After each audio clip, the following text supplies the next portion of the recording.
Medical malpractice in the USA.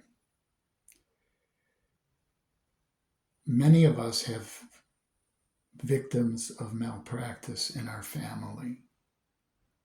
In my family, both my grandfather and myself were victims of medical malpractice. Well, in my case, as a child, I was tested for allergies because when I was about 4 or 5 years old, I started sneezing and coughing, runny eyes, nose, and I was tested and I found that I was allergic to various things. One of the things that I was allergic to was penicillin. It was in my medical records. About 2 years later, I developed a flu strain that was going around. At the time, I believe they were calling it the Hong Kong flu. Um, the pediatrician's office that we went to had several different pediatricians who worked there, and the waiting room was always crowded with kids. I remember going in there. I remember getting the shot, feeling a little ooky, and by the time I got home, I was burning up. The fever that I had was worse than how I felt from the flu. I had a fever of 102. I remember the doctor was called and he came to the house, actually made a house call. I guess he realized that I was given the wrong medication and they gave me hydrocortisone.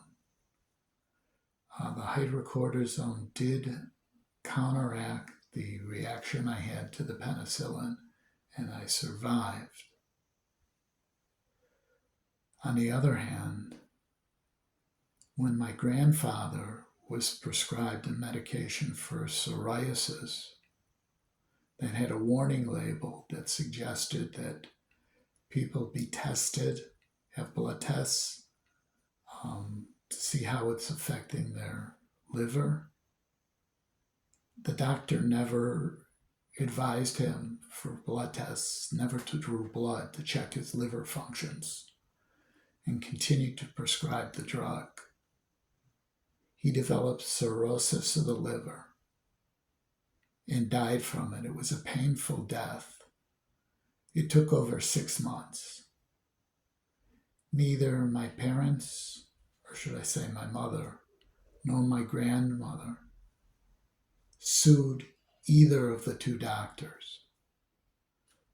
Back when that happened in the 60s and early 70s, doctors were considered like gods. To err is human, or to be careless. I mean, all they would have had to done in my case is look at my medical records. 1 in 10 people are allergic to penicillin. Erythromycin came into existence in the early 50s. This didn't happen until the mid 60s, a full decade later. Erythromycin, yes, was more expensive. Penicillin, far cheaper. I guess he figured he could charge the same thing for an injection of penicillin as erythromycin. The doctor that failed to do the blood tests on my grandfather, though, that was just carelessness. He should have read the warning labels, read the stats on the medication, and see what it actually did, what the side effects are. Instead, he prescribed it, and the side effects killed him.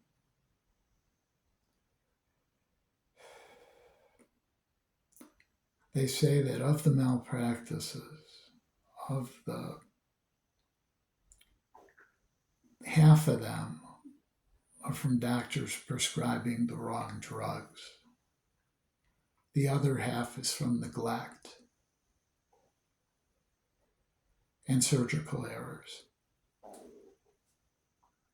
Of the three, my family has had two. They neglected to take the blood tests from my grandfather, and they just didn't even look at the records. They prescribed the wrong drug for me.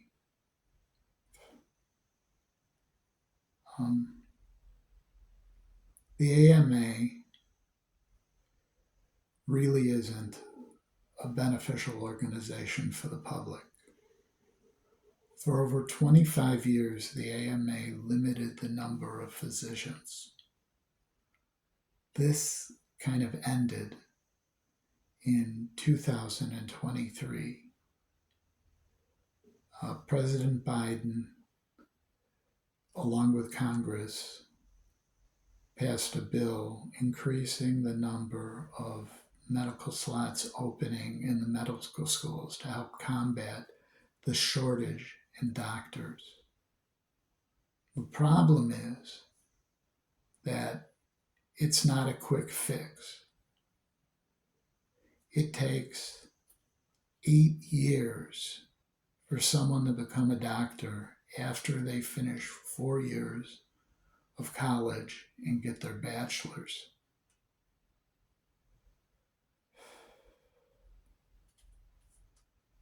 Well, when you go to the doctor's office, he spends less than 5 minutes with you. Usually, what happens is every doctor's office almost has an advanced practice nurse. They can actually write prescriptions for a lot of drugs, can actually do most of the things a doctor can do. After they finish nursing school, they spend an additional 1,000 hours of training. So basically, it's like half of the training that a doctor does after, actually, it's not even half the training a doctor does, because they have to finish nursing school, then do an additional 1,000 hours. Advanced practice nurses really don't set up their own offices. They work in conjunction with doctors. A lot of them do the heavy lifting. And the doctors just come in, breeze in, oh, how are you feeling? Oh, that's nice. I see that the nurse says blah, blah, blah, blah, blah. Do blah, blah, blah, blah, blah. Basically, he's just repeating what the nurse wrote in the charts. The system is broken. It's about time for a change. There are two main causes of bankruptcy.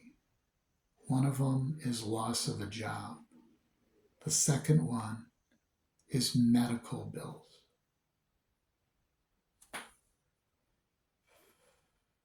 If we had socialized medicine, I know the AMA is against it. They say care wouldn't be as great. I think care would be better. People would be more apt to go to the doctor. They'd get things treated before they blew up in their face. We had a friend. I say we had a friend. He died over a decade ago. He thought that he had an ulcer. He was working off and on, didn't have steady work, so he didn't go to the doctor. Well, it was cancer. He died from it. If he would have had socialized medicine, he could have gone to a doctor. They would have treated it before he was doubled over. before it was critical. Maybe through a little chemo, maybe radiation therapy, he'd still be alive today.